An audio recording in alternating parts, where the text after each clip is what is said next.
The Great Canadian Tax Dodge is a documentary about tax avoidance within Canada, specifically a large amount to do with the mass deposits from companies into offshore banking accounts to avoid extra business tax. I would highly recommend everyone to watch this documentary to learn about the subject if one is unfamiliar or to deepen one's knowledge within the subject, as well as notice some major points of interest that becomes possible through loopholes of the law which other businesses get paid to seek out. It is an extremely insightful documentary that really shows how much we don't see in everyday life. There's a very large and obvious bias in the documentary that mainly focuses on the negative of this tax avoidance. Some positives are touched on, but they leave most of the research on the counter side, causing the documentary to be biased. This is achieved because of the interviews that help argue a negative perspective more than it would help a positive. This documentary also uses interviews in the fullest when trying to argue or prove a point.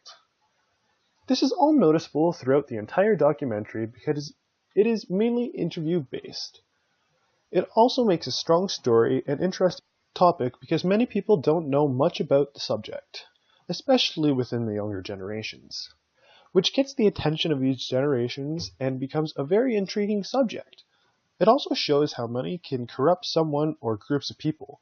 When people are getting paid to find loopholes in the legal system to get mass amounts of money and then proceed to deposit the funds in offshore bank accounts to save the money, and it is considered okay, it becomes a problem of corruption.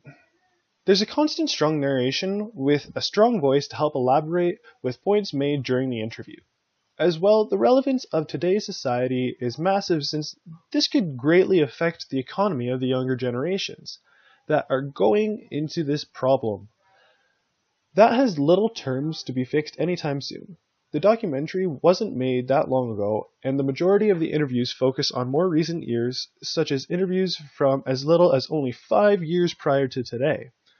The music and sound could have been added in much nicer of ways that would be more pleasing to hear, especially if the music was more fitting of the subject. One quote that really stood out was the use of saying, "We comply with all tax laws." This would make for a really eye-catching advertisement simply because it is mysterious and it would make people think of what could actually be going on behind the scenes. It also shows a massive part of the issue that becomes the main topic of this documentary. This documentary is similar to the other documentaries because it uses interviews to make a point and prove as evidence. The Water Brothers' Water in the Ocean was especially familiar in a sense that they would deal with some form of negative influence or affect the earth and the way it will or should function.